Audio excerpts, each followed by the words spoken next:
Mic on.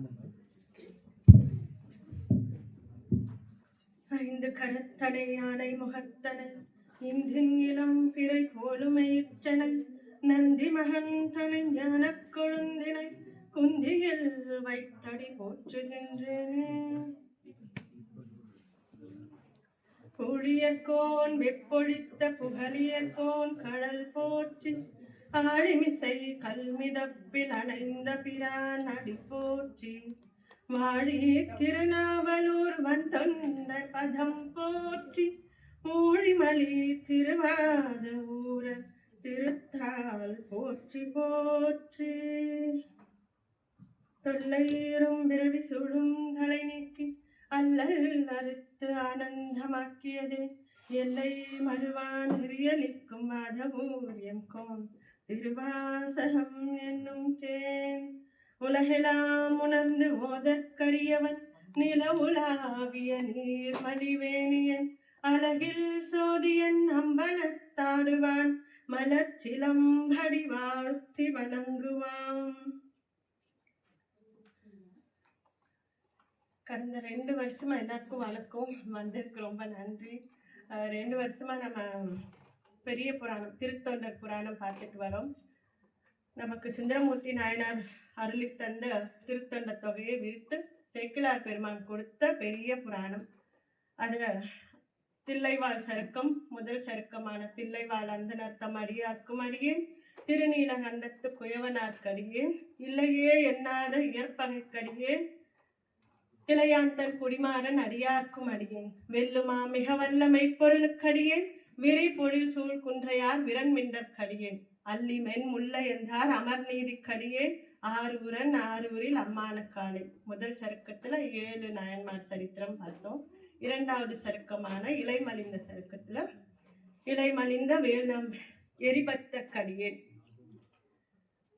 அப்புறம் எரிபத்த நாயனார் நம்ம 2வது சருக்கத்துல கலைமலிந்த சீர்நம்பி கண்ணப்பர் கடியேன் கடவுரில் கலையன்தன் அடியார்க்கும் அடியேன் கலைய நாயனார் வரைக்கும் பார்த்தோம்.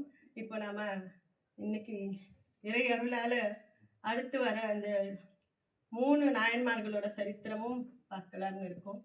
பெருமான் திருவருள் கூட்டி எஞ்சாத வாச்சாயன் அடியார்க்கும் அடியேன். அதுக்கு முன்னாடி மலை மலிந்த தோல் வல்லல் மானக்கஞ்சார நாயனார். மானக்கஞ்சாறு கஞ்சாரு அப்படின்றது ஊர், கஞ்சாரூர்ல பிறந்த மானக்கஞ்சார நாயனார். அவர் நல்ல சிறந்த சிவபக்தி பண்ணிக்கொண்டு தன்னுடைய மனையாளோட சிவபக்தியில சிறந்து விளங்கினார். எப்படிப்பட்ட மனையாளுன்னு சேக்கிழார் பெருமான் நமக்கு தரார்னா மழைக்கு உதவக்கூடிய மனையாள் அப்படின்றார். அப்படின்னா என்ன, நம்ம திருவள்ளுவர் நாயனார் சொன்ன மாதிரி தெய்வம் தொழால் கொடுநல் தொழுதெழுவால் பெய்யன பெய்யும் மழை. அப்படி கணவனையே தெய்வமா தொழுது வர ஒரு மனையறத்தின் வேறா அம்மையார் மானக்கஞ்சார நாயனாருக்கு இருக்கார். ரொம்ப சிறந்த இல்லறம் நடத்தும், அவங்களுக்கு எல்லாம் நல்லா இருக்கும். சிவபக்தி சிவனடியார்கள் தொண்டு பண்ணி கொண்டு இருக்கார். ஒரே குறை, ரொம்ப நாளா குழந்தை இல்லை அப்படின்னு. என்னன்னாலும் அடியாரை யார்கிட்ட போய் கேட்போம், சுவாமி கிட்டதான். அப்படி பெருமானை வேண்டி அந்த குழந்தை பேரு தர சொல்லி பெருமான் கிட்ட வேண்டி வரம் இருந்து ஒரு அழகான நீண்ட நாள் கழித்து ஒரு பெண் குழந்தை அவங்களுக்கு பிறக்குது. ரொம்ப சீராட்டி அந்த குழந்தை விளையாடும் போதே, விளையாடும் பருவத்திலிருந்து சிவத்தை தவிர எதுவும் தெரியாது. குழந்தை சிவபெருமானோட பூஜை பண்றது அவங்களுக்கு இப்படிதான் வளர்றாங்க. மானக்கஞ்சார நாயனார் பெண். அந்த குழந்தை வளர்ந்து திருமண பருவம் ஏது. இப்போ ஊர் பெரியோர்கள் எல்லாம் தான் திருமணத்துக்கு பேசுறதுக்கு அந்த பெண்ணு ஒரு கல்யாணத்துல பொதுவில் ஒரு பொண்ணு பார்த்தா அழகா பெரியவங்க எல்லாம் பார்த்து மாப்பிள்ளை கேட்கறதுக்கு பொண்ணு கேட்கறதுக்கு அப்படி வருவாங்க இல்லையா. அப்படி ஊர் பெரியோர்கள் சேர்ந்து இவங்களுக்காக, இவர் சிறந்த சேனாபதி குலம். மானக்கஞ்சார நாயனார் அரசவருக்கு சேனாதிபதி குலத்துல இருந்து வளர்ந்துட்டு வராரு. அதே குலத்துல சேர்ந்த ஏயர்கோன் கலிக்காமர், அவரும் நமக்கு நாயனார். ஏயர்கோன் கலிக்காமரை மாப்பிள்ளையா கேட்டு எல்லாரும் வராங்க. இந்த பெண்ணை கேட்டுட்டு பெரியவங்க எல்லாம் பேசி நிச்சயம் பண்ணி ஒரு நல்ல நாள்ல அந்த வதுவை மனம் முடிக்கிறதுக்கான ஏற்பாடெல்லாம் நடக்கிறது. அந்த திருமண நாள் அன்னைக்கு நம்ம கலிக்கம்ம நாயனார் ஏற்கனவே நம்ம சுந்தரமூர்த்தி நாயனாரோட சரித்திரத்தை அனுபவிக்கும் போது பார்த்தோம். ஏற்கோன் கலிக்கம்மர் யாருன்னா நம்ம சுந்தரமூர்த்தி நாயனார் பறவையார் மேலே கொண்ட ஊடல்னாலே சிவபெருமான் தியாகராஜ சுவாமியே தூது அனுப்பினார் இல்லையா. தூது அனுப்பின செய்தி கேட்டு என் சுவாமியே ஒரு பொண்ணுக்காக தூது அனுப்பினானே அப்படின்னு அவன் மட்டும் என் கையில கிடைச்சான் பார்த்தானே அவ்வளவுதான் அப்படின்னு கருவிக்கிண்டு இருந்தார் நேர்கொன் கலிக்கம்மன். ஒரு அடியார் சுவாமி கொச்சிட்டா கூட சமாதானம் பண்ணிடலாம். சுந்தரமூர்த்தி நாயனார் அவருக்கும் சுவாமிக்கு இருக்கிற அந்த நட்புன்றது அவங்களுக்கு மட்டும் தெரியும். அப்படி இருக்கும்போது இவருக்கு புரியாததுனால அவருக்கு சுவாமி வைத்த வலி சூளை நோய் கொடுத்து அந்த வைத்த வலியை தீர்க்கறதுக்கு சுந்தரமூர்த்தி நாயனார் தான் வரணும் அப்படின்னு சொன்னோன்னு அவன் என்ன வைத்த வலி தீர்க்கறது, சுவாமியை தூது அனுப்பி வேலைக்கார மாதிரி ஒரு பொண்ணுக்காக அனுப்பினானே அப்படின்னு சொல்லி அவர் அவ்வளோ கோபத்தில் இருக்கார். ஆனாலும் சுந்தரமூர்த்தி நாயனார் வரச்ச அவருடைய வயிறுன்னு இருந்தால் தானே அந்த வலி இருக்கும் அப்படின்னு சொல்லி தன் வயத்தை கிழித்து கொண்டு மறிக்கிறதுக்கு தயாராக இருந்த நாயனார் அப்படி இறந்து கிடந்த அந்த கணவனாரை வச்சுக்கிட்டே அந்த அம்மா நம்ம சுந்தரமூர்த்தி நாயனாருக்கு வரவேற்பெல்லாம் கொடுத்து பண்ணதெல்லாம் நம்ம பார்த்தோம். அவங்களுடைய திருமண நாள் இது. அது பிற்கால சரித்திரம். இப்போ மானக்கஞ்சாரன் அப்பா நாயன்மார், கணவனாரும் நாயன்மார், அந்த பெண்ணும் சிறந்த சிவபக்தியா இருக்காங்க. இன்னைக்கு அவங்களுடைய திருமண நாள் அன்னைக்கு கலிக்காம நாயனார் ஊர்ல இருந்து மாப்பிள்ளை ஊர்வலம் கிளம்பிடுச்சு. அவங்க ஒரு பக்கம் வரது இன்னொரு வழியில இருந்து நமக்கு இதுக்கு முன்னாடி இதே மாதிரி சுந்தரரோட கல்யாணத்தை தடுத்து நிறுத்துறதுக்காக சுவாமி வந்தப்போ ஒரு வயதான முதிய அந்தனர் அடியோர் கோலம் கொண்டு வந்தார் இல்லையா. இப்ப இப்படி வராது தெரியுமா. மாவிரத சைவத்துல பல பிரிவுகள் இருக்கு. அப்படி ஒரு சிவபெருமான் எப்படி இருப்பாரோ அப்படி நானும் கூட ஜடாமுடி சிவபெருமான் ஜடாமுடி வச்சிருக்கார், நானும் ஜடாமுடி. அவர் கூட சாம்பல் அணிந்திருக்கிறார், நானும் சாம்பல் அணிந்து. இப்போ நம்ம பார்க்குறோம் இல்லையா, அகோரிகள் எல்லாம் பார்த்துருப்போம் நம்ம காசியில பலவிதமான சைவர்கள். இப்போ நம்ம கும்பமேளாவில் பார்த்துருப்போம் விதவிதமான சைவர்கள். அப்படி ஒரு அடியார் திருக்கோலம் பூண்டு சுவாமி மானக்கஞ்சார வீட்டுக்கு வாசலுக்கு வராரு. பார்த்த உடனே சிவமே வந்தது மாதிரி வார்த்தையே வரல. மானக்கஞ்சார நாயனார் பார்த்த உடனே அப்படி ஆஹா வாங்க சுவாமி, நான் இப்போ உங்களுக்கு என்ன பண்ணணும், என்ன கைங்கரியம் பண்ணணும், என்ன வேணும் சொல்லுங்க. நம்ம நாயனார் எப்படிப்பட்டவர்னா சிவனடியார்களுக்கு ஒன்று வேணும்னு வாயை திறந்து கேட்கறதுக்கு முன்னாடியே அவங்க ஒன்று கண் பார்வையில அவங்களுக்கு தேவை எதுவோ தெரிஞ்சு அவருக்கு கொடுத்து உபசரிக்கிறதுல ரொம்ப மகிழ்ச்சி அவருக்கு. இப்படி உணவு வேணுமா உணவு, வஸ்திரம் வேணுமா வஸ்திரம், அவங்களுக்கு என்ன மாதிரி தேவைகள் இருக்கோ அதை தெரிந்து வாயை திறந்து கேட்கறதுக்கு முன்னாடியே தீர்த்து மகிழ்றவர் நம்ம மானக்கஞ்சார நாயனார். இன்னைக்கு அவளுடைய மகளுடைய திருமணம், ஆசையா வளர்த்த மகளுடைய திருமணத்தன்னைக்கு இப்படி சிவமே கோலம் கொண்டு ஒரு அடியார் வராருன்னா அவர் அவ்வளோ சந்தோஷப்பட்டு மற்றவங்க எல்லாம் கூட அந்த கோலத்தை பார்த்து பயந்து ஒரு இடம் தள்ளி நிற்கிறாங்க. ஆனால் நாயன்மார் உட்காருங்க வாங்கன்னு ஆசிரியத்தில் அமர்ந்து அவர் ஆசீர்வாதம் வாங்கி இந்த நல்ல நேரத்துல பெண்ணுக்கும் பெரியவங்க வீட்டுக்கு வந்தா இப்போ கல்யாணம் முடிந்து ஆசீர்வாதம் பண்ணாரு எவ்வளவு நேரம் இருப்பாரோ என்ன தெரியாது. உடனே மகளை கூப்பிட்டு அவளுக்கு தான் எனக்கு திருமணம், அவளை ஆசீர்வாதம் பண்ணுங்க சுவாமி அப்படின்னு பொண்ணை கூட்டிட்டு வர போறாரு. பொண்ணு திருமண நாள் நல்லா அலங்காரம் பண்ணி அவளுடைய கூந்தல் அப்படியே தரையை தொடுற மட்டும் நீல கூந்தலுடைய அழகா ரெடியாகி அந்த பொண்ணு ஆசீர்வாதம் விழுந்து எழுந்திரிச்சு நமஸ்காரம் பண்றச்சு அந்த முடி எப்படி விழுந்து எழுந்து அதை அடியார் பார்க்குறாரு. ஆஹா ரொம்ப நல்லா இருக்கு. அந்த பஞ்சவடிக்கு ஆகும் அந்த முடி. அவங்க பஞ்சவடி ஜடையே தலை முடியிலான செய்யப்பட்ட ஒரு பூணூலை தான் அவங்க அணிந்திருப்பாங்க. ஸோ பஞ்சவடின்னு அதுக்கு பேர்.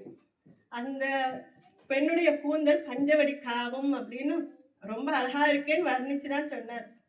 உடனே நம்ம மானக்கஞ்சார நாயனார் கொஞ்சம் கூட யோசிக்கல. பொண்ணை பார்த்தார், கண்ணை செய்வல அந்த பிள்ளையும் கேட்டு சேனாதிபதி குலம் இல்லையா, உடைவாள் வச்சுட்டே இருப்பாங்க எப்பவுமே.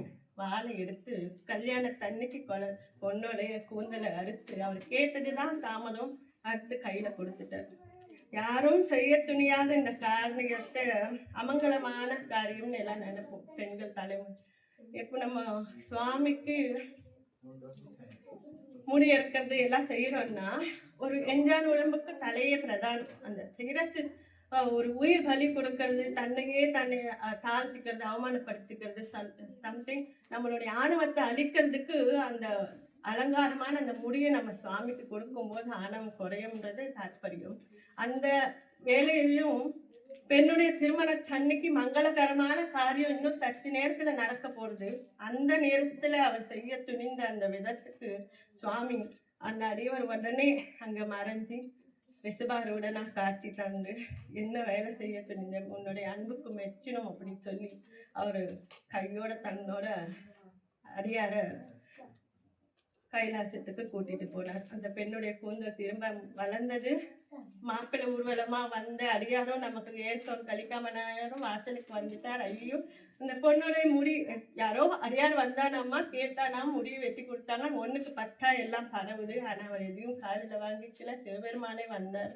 முடி வளர்ந்தது. அந்த பெண் இப்படிப்பட்ட அடியாரா இருக்கிற ஒரு பொண்ணை சந்தோஷமா அவர் அடியாருடைய மகளை சிவபெருமானே வந்து கூந்தல் கேட்டு அந்த பொண்ணு திருமணம் செய்ய போறதை நினைச்சு அவரும் ரொம்ப சந்தோஷமா அந்த திருமணம் செஞ்சுக்கிட்டாரு. அவர் ஒரே அழுது கரைஞ்சது ஒரு விஷயம், சுவாமியோட தரிசனம் கிடைக்கலையே. எல்லாம் கேள்விட்டு ரொம்ப சந்தோஷம். ஆனா அவரு அப்படியே தரையில அழுதார். விழுந்து தொழுது அந்த இடத்துக்கு இங்கிருந்தான் சுவாமி இருந்தார் அப்படின்னு தெரிஞ்சு அவர் விழுந்து வணங்கி அவர் அழுதார் என்று சேக்கிலார் பெருமான் ரொம்ப அழகா நமக்கு மானக்கஞ்சார நாயனார் வரலாற்று கலிக்காம நாயனார் எப்படி அந்த நேரத்தை எடுத்துக்கிட்டார் அப்படின்றதையும் நமக்கு அழகா பதிவு பண்ணியிருக்கார். சிவன் அடியார்கள் ஒன்று வேணும் கேட்கணும். அடியார் கோலத்துல சிவமே வந்து அதை வாங்கிட்டு போய் அவங்க குடும்பத்துக்கு அருள் பண்ணதும் சிறந்த அடியார் சரித்திரம். நமக்கு அடுத்தது மலை மலிந்த தோல் வல்லல் மானக்கஞ்சாரன் எஞ்சாத வாட்டாயன் அடியார்க்கும் அறியேன். வாட்டாயன் சோழ நாடு. சோழவள நாட்டுல ரொம்ப வேளாளர் குலத்துல சிறந்த செல்வந்தர். நம்மளுடைய தாயநாயனார். தாயனார் அப்படின்றது அவர் பேரு. தாயநாயனார் ரொம்ப செல்வத்தினால சிவபக்தியும் சேர்ந்து உணவு எல்லா அடியார்களுக்கும் நம்ம இளையான்குடி மாறநாயனார் மாதிரியே உணவு அவங்களுக்கு தேவை அன்னதானம் பண்ணி சிவன் அடியார்களுக்கு தொண்டு பண்ணி அங்க இருக்கிற அந்த ஊர்ல இருக்கிற சுவாமிக்கு நித்தியமா கைங்கரியம் பண்ணி சுவாமிக்கு அவர் நிவேதம் பண்ற அழகு இருக்கு. சேக்கிலார் பெருமான் வர்ணிக்கிறது. நிவேதனம் ஒரு கொண்டுட்டு போய் சுவாமி கிட்ட நைவேத்தியம் பண்றோம் அப்படின்னா அவருக்கு வச்சுட்டு நம்ம தான் சாப்பிட போறோம். அவருக்கு என்ன இருக்குன்னு அவருக்கு கொடுக்கறது நமக்கு. அவர் எல்லாமே அவர் கொடுத்தது இல்லையா. சிறந்தது எதுவோ அது பெருமானுக்கு அப்படின்னு வச்சிட்டு இருக்கிறவர் நம்ம நாயனார். சுவாமிக்கு திருஷ்டியில பெரிய மகா பெரியவா செல்வம் நைவேத்தியம் அப்படின்றது அவன் கொடுத்தது அவனுக்கு கொடுக்கறது, கொடுத்துட்டு சாப்பிட்றது இல்லை, அவனுக்கு காட்டிட்டு சாப்பிட்றது. இதை கொடுத்து இந்த உணவு எனக்கு கொடுத்ததுக்கு சுவாமி அவன் என்ன கொடுத்தது பூரா அவனோட எல்லாம் அவன் எடுத்து அவனுக்கு இங்க கொடுக்கும். காட்டிட்டு இது கொடுத்ததுக்கு நன்றி அப்படின்னு காட்டிட்டு சாப்பிட்றது பேரு நைவேத்தியம். சாதாரண சாதம் சுவாமியோட கண் திருஷ்டி பார்த்ததுனால பிரசாதமா நமக்கு கிடைக்குது. நம்ம தாயநாயனார் எப்படிப்பட்ட நைவேத்தியம் பண்றாருன்னா ரொம்ப சிறந்த செந்நெல் அரிசி, சிவப்பு செந்நெல் அரிசி சாதம் அரிசி, அதுக்கு தொட்டுக்க நல்ல சிவப்பு தண்டு கீரை, செங்கீரையை கறியா செஞ்சு அதுக்கு காம்பினேஷன் அவருக்கு ரசித்து நம்ம எப்படி அதை உணவு எடுத்துக்கணும்னு விரும்புகிறோமோ அப்படி சாமிக்கு ரசித்து கொடுக்கறதுல அதுக்கு தொட்டுக்க மாவடு, மாதா விட்டாத சோறும் மாங்காய் விட்டு சொல்லுவேன் இல்லையா, அந்த மாதிரி அதுக்கு அந்த காம்பினேஷன் சிவப்பு தண்டு கீரை, சிவப்பு செந்நெல் அரிசி சோறும் கீரையும் மாவடும் தினமும் கொண்டு சுவாமிக்கு கோயிலில் நைவேத்தியம் பண்ணிட்டு வந்து தான் அவருடைய ஆகாரம் எடுத்துப்பார். இப்படி அவர் வாழ்ந்துட்டு வர காலத்துல நம்ம சுவாமி வறுமை எனும் பதம் தந்தார். ஏன் வறுமைய பதம் சொல்றோம்? பெரிய புராணத்துல பழைய இடத்துல நம்ம பார்த்தோம். இளையான்குடி மாறநாயனாருக்கும் அவங்க செல்வந்தரா இருக்கிறச்ச சுவாமி தரிசனம் கிடைக்கல. சிவனுக்கு அடியாருக்கு தொண்டு சேர்ந்து அந்த வறுமையிலையும் அவங்க செம்மையா இருப்பாங்க நமக்கு காட்டுறதுக்காகவே பெருமான் வறுமை எனும் பதம் கொடுத்து அவ்வளோ நிலவலன் வச்சுட்டு இருந்தவர் நிலத்துல கூலி வேலையாக்கு போறார், கூலியாலா போறார். அப்பெல்லாம் கூலிக்கு பணத்துக்கு பதிலா நெல் படியில கொடுப்பாங்க இல்லையா. அப்ப செந்நெல் கிடைச்சா கூலியா அது சிவபெருமானுக்கு, கார்நெல் அரிசி கிடைக்கும், அது தனக்கும் வச்சிருப்பார். தன் உணவுக்கு தேவைக்கு கார்நெல் அரிசியும் பெருமானுடைய நைவேத்தியத்துக்கு செந்நெல் கீரையும் அரிசியும் வச்சுட்டு இப்படி செஞ்சுட்டு வர்றாரு. இப்போ சுவாமி பூரா எல்லா வயல்கள்லயும் செந்நெல் மாத்திரமே விளையிற மாதிரி பண்ணிட்டார். கார்நெல் கிடைக்காது எங்கேயும். ஸோ சிறந்தது எதுவும் பெருமானுக்கு இல்லையா? அப்படி கோயில்ல சுவாமிக்கு கொண்டு நைவேத்தியம் பண்ணிட்டு அவங்க வெறும் வீட்டு தோட்டத்துல இருக்கிற அம்மா அந்த கீரையை சமைச்சு கொடுத்தாலும் அந்த வெறும் மாவடை வச்சுக்கிட்டு அவருடைய நைவேத்தியம் முடிஞ்சிடும், அவருடைய உணவு தேவை. இப்படி பல காலம் அந்த கீரையும் இல்லை. அந்த அவருக்கு இப்போ சாப்பிட்டு 1 நாள் 2 நாள் 3 நாள் ஒரு 5 நாள் ஆகுது. ஆனாலும் விடாத அந்த நேரத்திலையும் சுவாமிக்கு செந்நெல் உணவு கீரை மாவடியோட கூடையில வச்சு அந்த சுவாமி சன்னதிக்கு கோயில்ல கொண்டு போய் நைவேத்தியம் பண்ணிட்டு வருவார், அவர் குடிச்சிட்டு வருவார். அதை மட்டும் விடாம செஞ்சு கொண்டு வர்றார். இப்படி 5 நாள் 6 நாள் பட்டினியில அன்னைக்கு தயார் பண்ண உணவு எடுத்துட்டு போறாங்க. தாயநாயனார் மனைவியாரும் பின்னாடி சுவாமி அபிஷேகத்துக்கு தேவையான பஞ்சகவ்யமும் அவங்க கொண்டுட்டு வராங்க, கையிலையும் கூடையிலையும். 2 பேரும் வயல்ல அவர் முன்னாடி போறாரு, இவங்க பின்னாடி வராங்க. அவர் பசி மயக்கத்துல தள்ளாடுறார். தாயநாயனார் உணவு வச்சுக்கிட்டு சுவாமிக்கு நைவேத்தியத்தை வச்சுக்கிட்டு தள்ளாடும் போது அவர் எங்க விழுந்துடுவாரோ அப்படின்னு அவங்க மனைவியார் அவரை தாங்கிறதுக்கு போறாங்க. அவர் தடுமாறி விழறதுக்குள்ள தாயநாயனாரை பிடிச்சிட்டாங்க. ஆனா அந்த உணவு வயல்ல அந்த காஞ்ச நிலத்துல பள்ளம் பள்ளமா விட்டுருக்கு, விரிசல் விட்டு இருக்கு காய்ந்த. ஸோ அந்த இல்ல சாதம் விழுந்துடுச்சு. நாயனார் கலங்கினார் பாருங்க.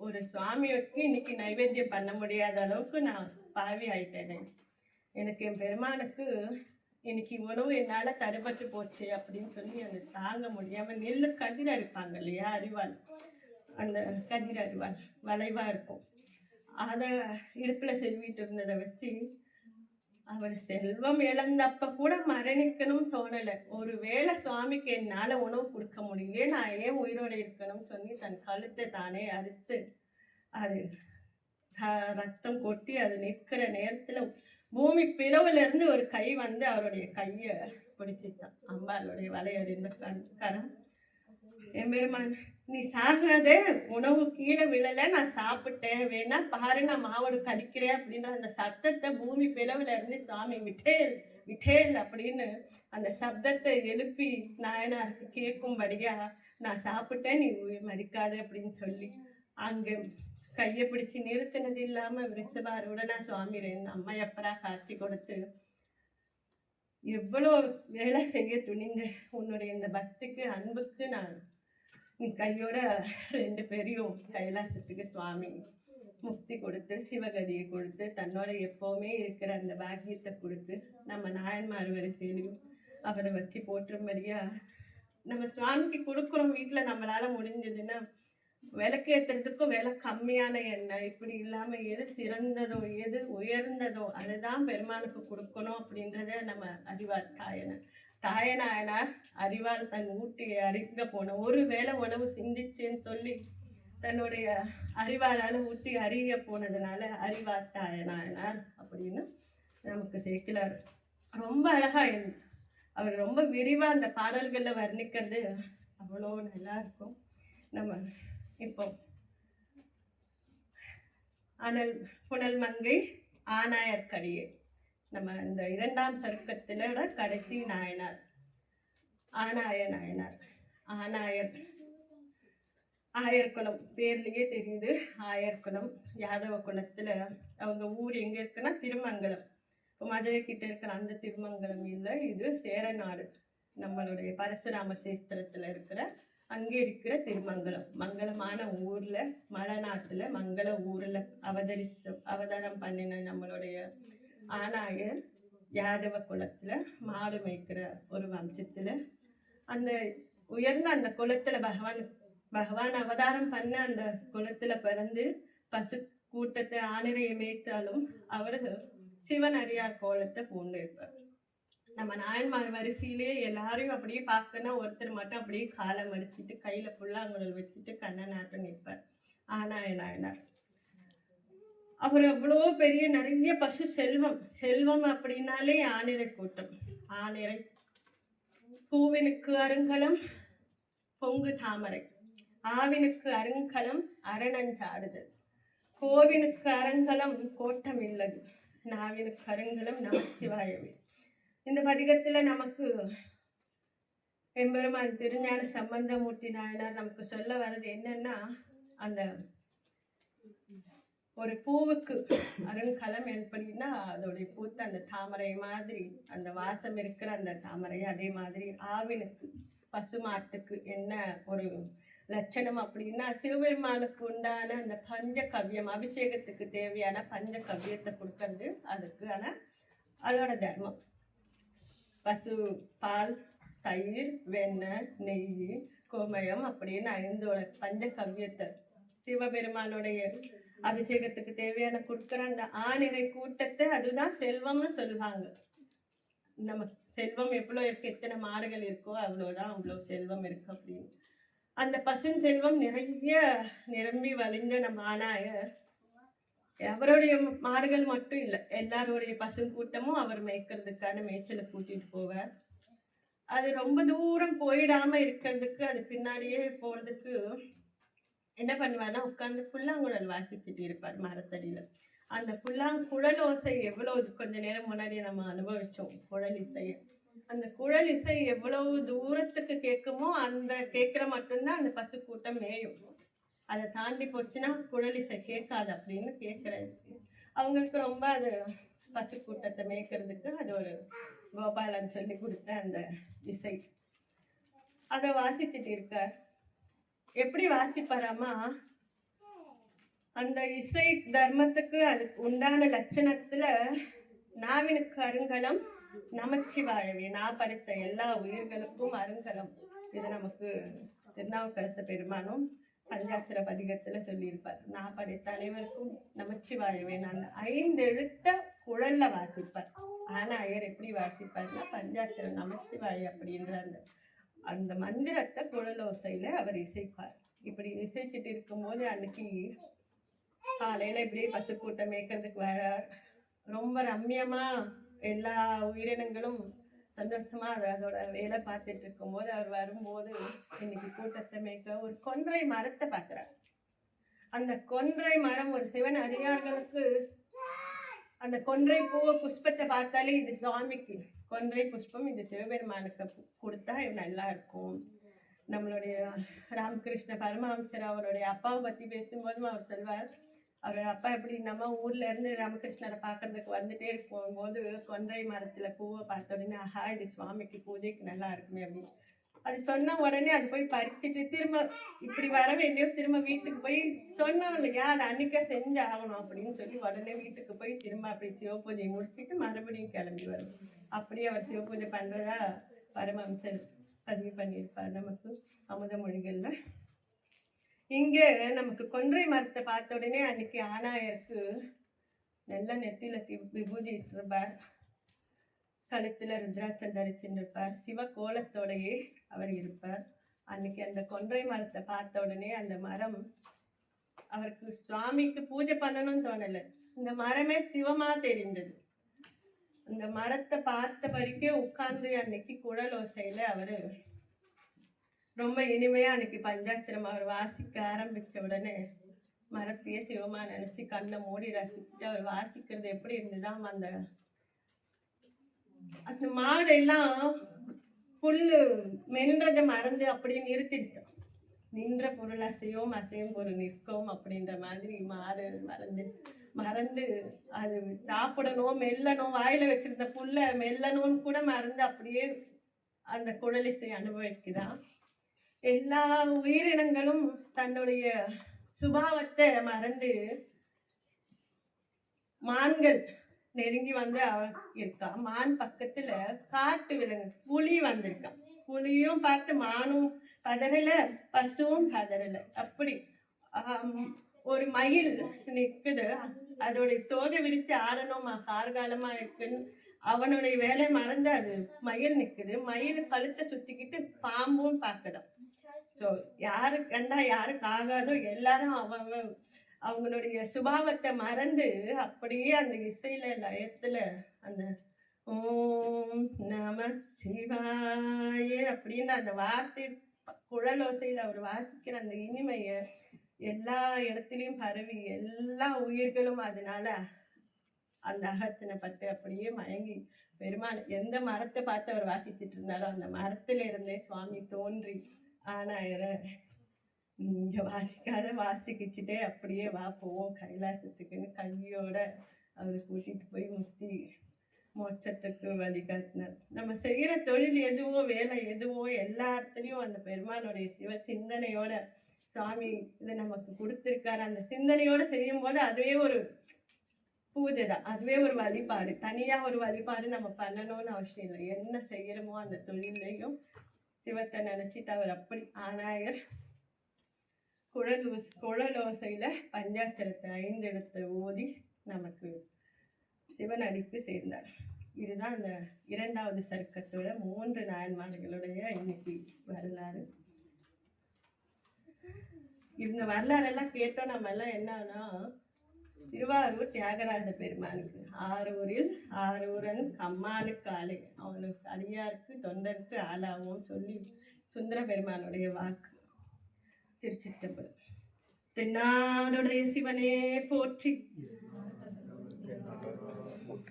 அண்ணாமலையும் அண்ணா போற்றி, கண்ணார் அமுத கடலே போற்றி, ஆரூர் அமர்ந்த அரசே போற்றி, சீரார் திருவை ஆரா போற்றி, காவாய் கனகத்திரளே போற்றி, கைலை மலையானே போற்றி போற்றி, ஏகம் பத்துரை எந்தாய் போற்றி, பாகம் பெண்ணுருவானாய் போற்றி, திருக்கழுக்குன்றின் செல்வா போற்றி, பொறுப்பமர் பூவனத்தரணே போற்றி, சந்தன சாந்தின் சுந்தரா போற்றி, சிந்தனை கரிய சிவமே போற்றி போற்றி, ஆடக மதுரை அரசே போற்றி, கூடல் இலங்கு குருமனை போற்றி, தென் தில்லை மன்றினுள்ள ஆடே போற்றி, இன்று எனக்கு அறமுதுவானாய் போற்றி, போற்றி போற்றி புராண காரண போற்றி போற்றி, ஜெய ஜெய போற்றி. திருச்சிற்றம்பலம். நம பார்வதி பதையே, வெற்றிவேல் முருகனுக்கு.